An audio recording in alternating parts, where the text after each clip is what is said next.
Boa noite a todos, boa noite ao público, boa noite a quem nos vê lá em casa, Sr. Presidente, Srs. Vereadores, à mesa, caros colegas deputados.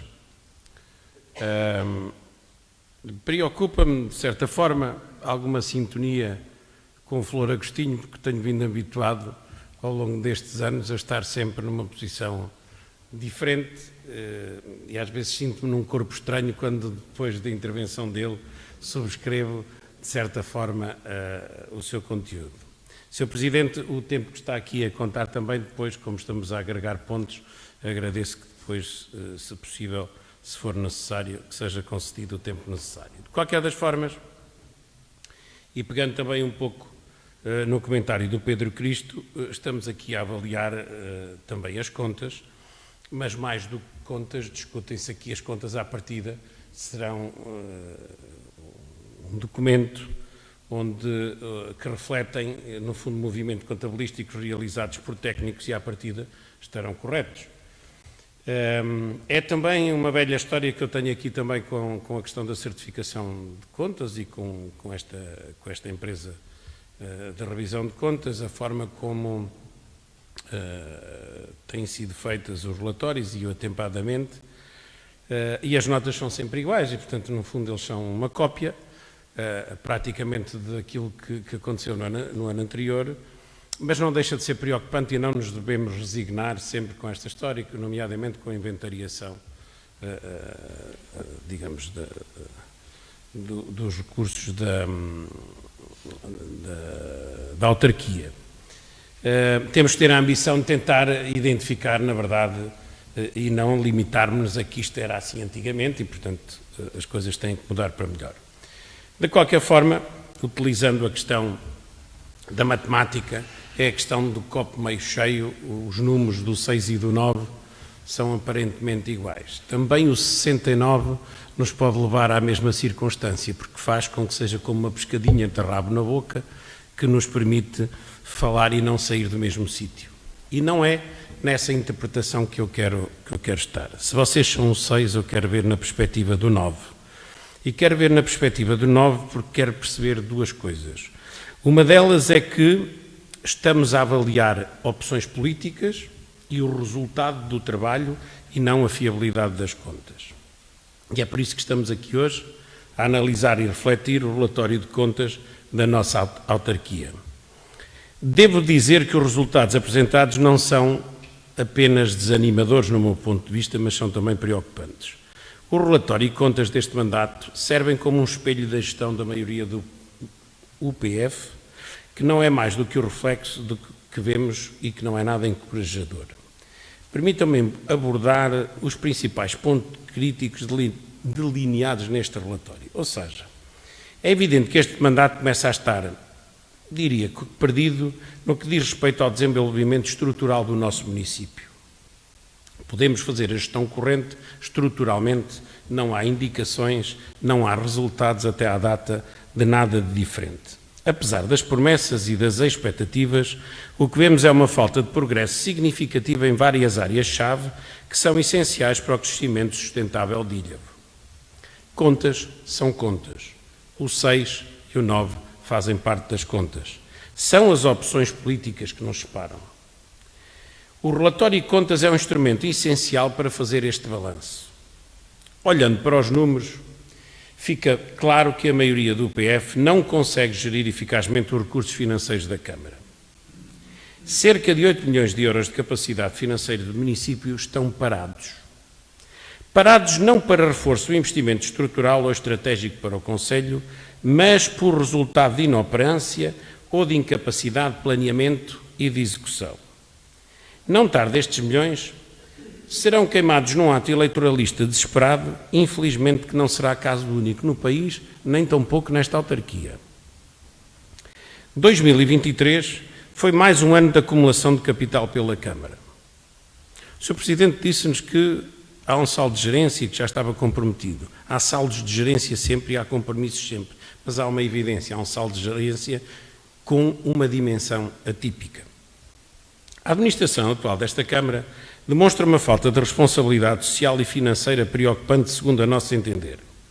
Enquanto a receita arrecadada atinge um recorde de 41 milhões, em que juntamos aqui a receita do exercício e o saldo de gerência, a despesa efetuada atinge apenas 33 milhões, deixando uma diferença considerável que não foi devidamente explicada. Esta discrepância revela uma falta de planeamento financeiro adequado e uma gestão pouco eficiente dos recursos disponíveis.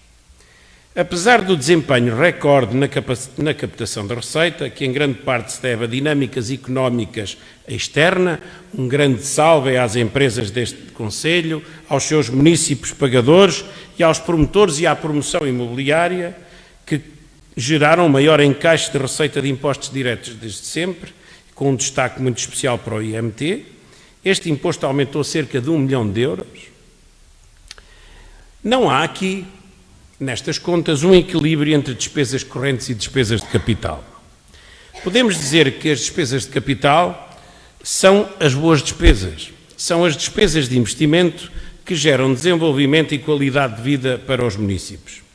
Para termos ideia do ritmo imposto por esta Câmara, quase 3 anos depois do reinado autárquico do PSD, onde foi evidente o desgaste de ideias para governar o Conselho, após 2 anos de níveis de inflação únicos, nunca vistos, provavelmente até nos últimos 30 anos, esta Câmara não consegue chegar aos valores de investimento de um desgastado mandato do engenheiro Cassolho e do PSD. É caso para dizer ao PSD e ao engenheiro Cassolho: não voltem, mas estão perdoados. A maioria do PF falhou em traduzir este sucesso financeiro em benefícios tangíveis para os municípios. Em vez de aliviar a carga fiscal para os cidadãos, como seria de esperar, vemos uma falta de iniciativa para reduzir impostos, como o IMI e o IRS, promessas que são feitas no programa eleitoral, como a redução para o valor mínimo do IRS, mas que estão a ser cumpridas aos soluços. Porque se há condições, nós podemos antecipar essas reduções. Esta é uma clara traição à confiança dos eleitores e uma demonstração de falta de compromisso com o bem-estar da comunidade. Onde ficam as promessas de refrescamento da classe política e da erradicação de dinâmicas partidárias menos positivas, tanto prometidas e reforçadas pelos membros do PF, que ainda na semana passada, no discurso ou na mensagem sobre 25 de Abril, tanto reivindicaram? A distância entre o sonho e o compromisso com a realidade estão a tornar-se numa distância, como se diz na gafanha, tão longe como daqui até à borda. É doloroso reconhecer que a cerca de 18 meses do fim do mandato estamos cada vez mais estagnados. Ilhavo está a andar para trás em diversas áreas, desde o ordenamento do território, à educação, à habitação, economia e valorização ambiental. As exigências são dinâmicas. Aquilo que era bom há 4 anos não está ajustado aos tempos de hoje. As promessas eleitorais podem não ter sido esquecidas, mas não estão a ser cumpridas.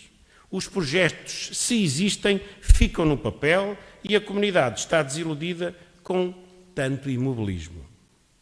Além disso, mesmo com a capacidade financeira inédita alcançada, a Câmara falhou em realizar investimentos significativos para resolver os problemas urgentes que enfrentamos. Dos 27 milhões de euros previstos para investimentos em 2023, apenas cerca de 60% das ações foram executadas. Isso significa que quase metade das promessas de investimento ficaram por cumprir, deixando muitos projetos essenciais estagnados ou atrasados. Uns dizem que é um problema conjuntural. Eu acho que é mesmo uma mistura de demagogia, populismo e falta de jeito para executar.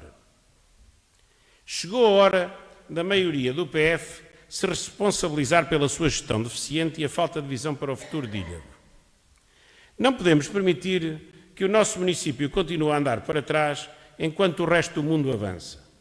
É hora de exigir mudanças reais e uma liderança que coloque os interesses dos municípios realmente em primeiro lugar. Não basta ser omnipresente, simpático, tem que ser interventivo e eficaz. Concluo constatando mais uma vez que O ponto de partida do PS para esta análise é do anseio da mudança verificada pela maioria social que se constituiu em 26 de setembro de 2021, traduzindo em vitória o resultado do UPF. Como oposição, temos a obrigação de fiscalizar e dar voz à desilusão dos que se iludiram. Como oposição, temos que dar voz aos que pensaram que seria através do UPF que essa mudança se concretizaria. Como oposição, reconhecemos que o UPF e o seu presidente não estão nem revelam estar à altura de concretizar essa mudança.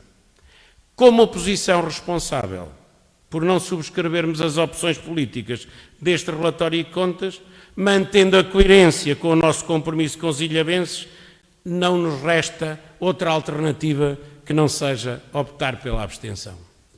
Só uma nota, ou melhor, duas notas. Uma para felicitar o Sr. Presidente e, por outro lado, para mostrar a minha preocupação, porque o senhor já trazia as respostas às nossas intervenções que ainda não as tínhamos feito.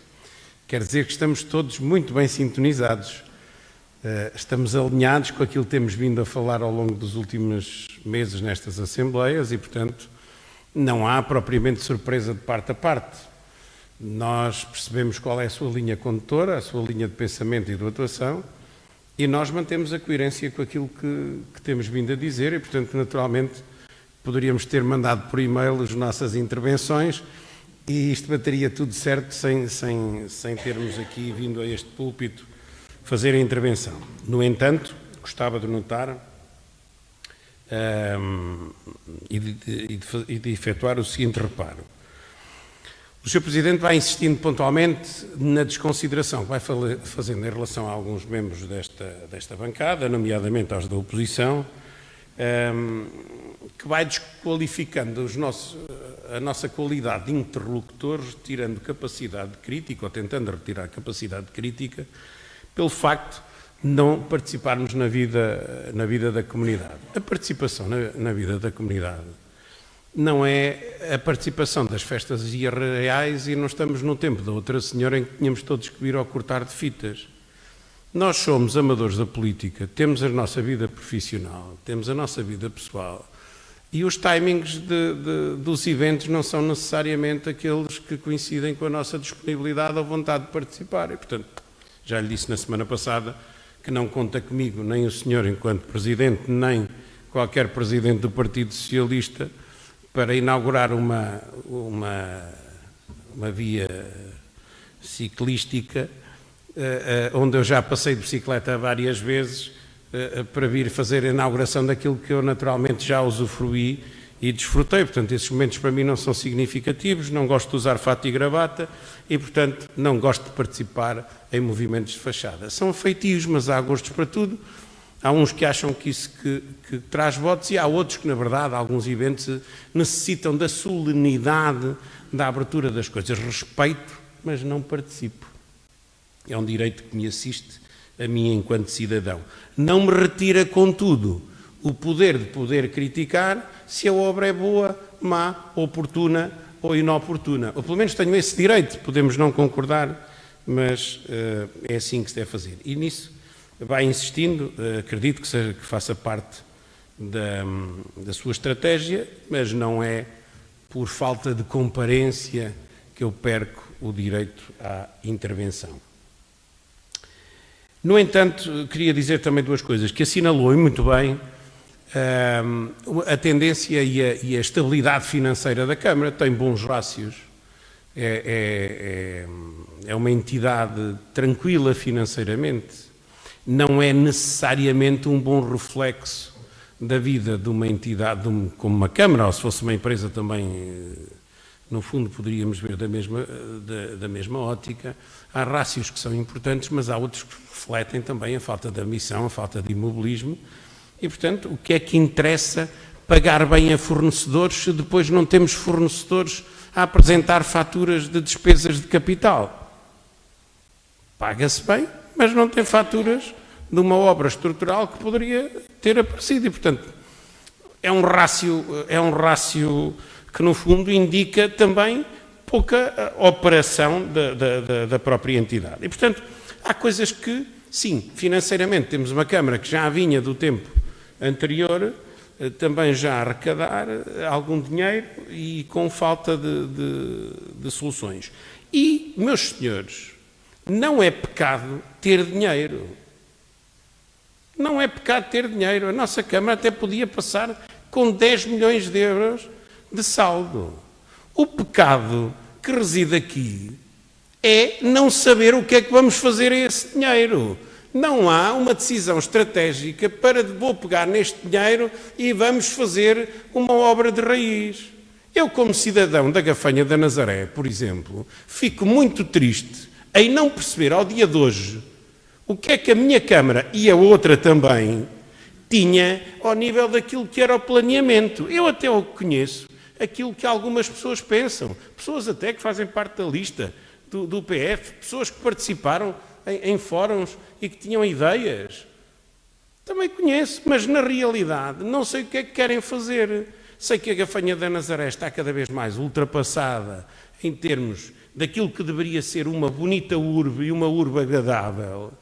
Sei que há zonas críticas de falta de investimento, onde se vêem casas a degradarem-se, casas desocupadas e que poderiam ser alvo de uma intervenção estratégica para melhorar a qualidade de vida dos cidadãos, pelo menos dos da Gafanha da Nazaré.